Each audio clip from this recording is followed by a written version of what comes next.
We are back at Flip's Kitchen Table on Cherry Street, where people such as Elizabeth Cotten have had a nightcap, and that is just the tip of the iceberg, and we're not going to charge into more music before I get a story or two from Flip about the after-show routine of Cherry Street. Are we talking pie? Are we talking lentil soup? And let's just cut right to it.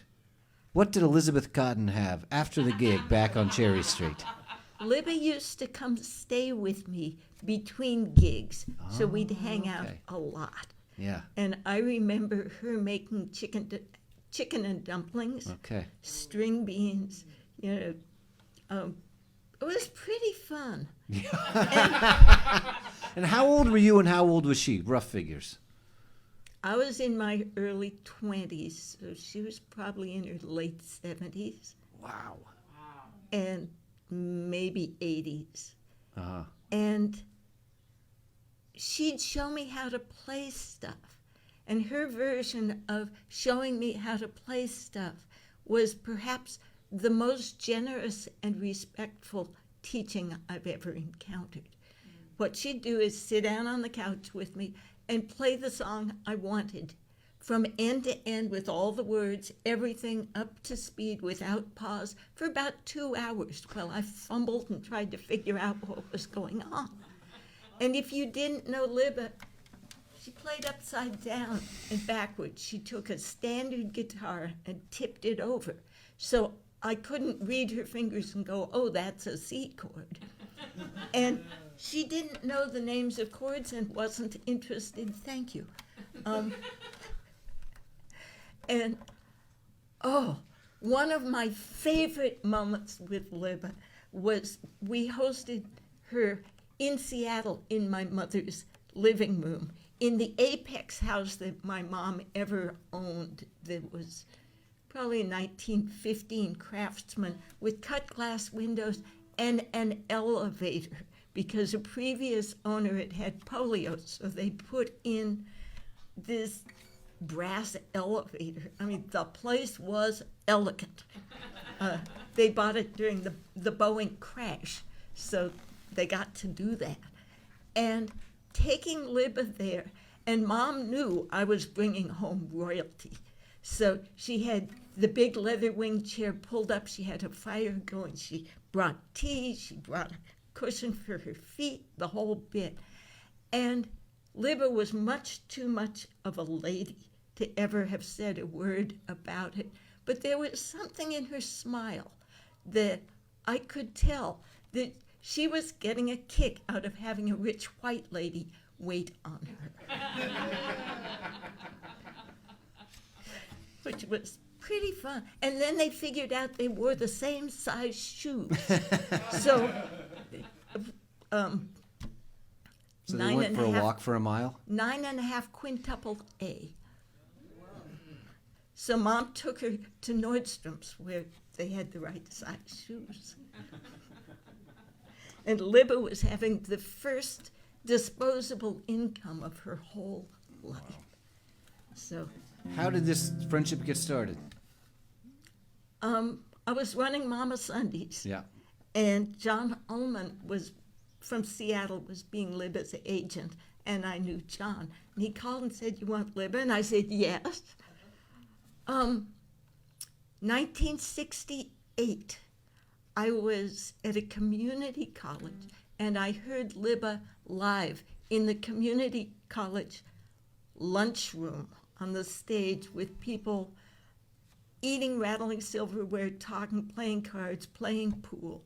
Libba was a perfect lady and a professional, and she played, and I was only mildly interested.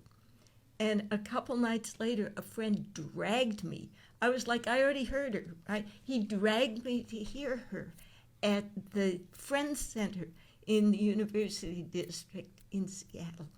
In that space, in a room built for listening, with every person there intending to listen.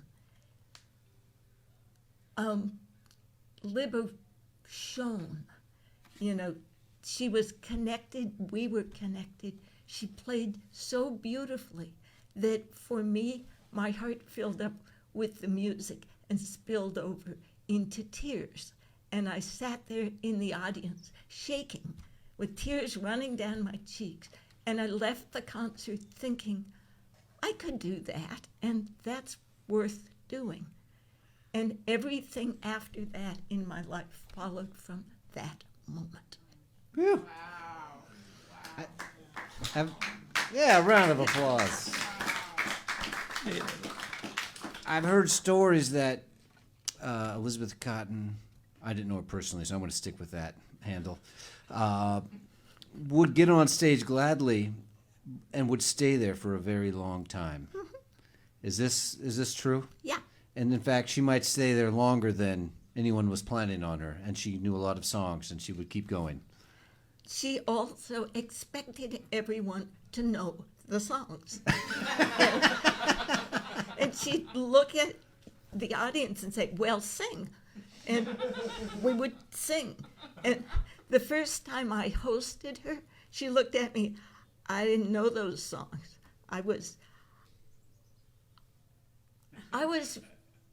raised by Jewish atheists, and she was singing Baptist hymns.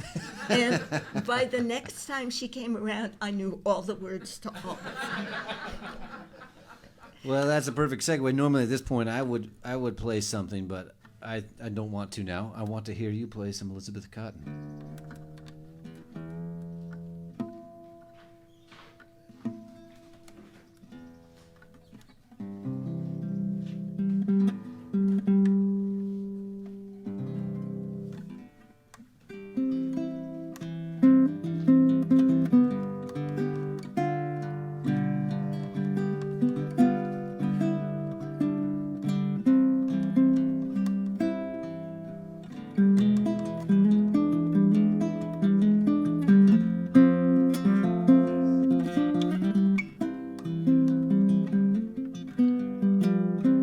You know it?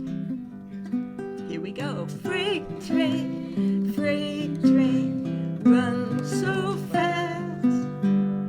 Freight train, run so fast. Please don't tell what train I'm on. They won't know what route I'm gone.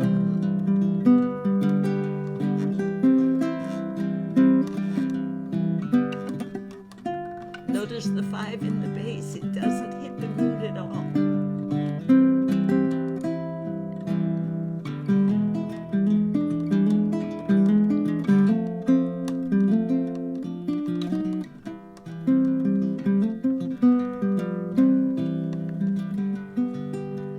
When I die, Lord, bury me deep, way down on old Chestnut Street. I can hear old number 9 as she goes rolling by.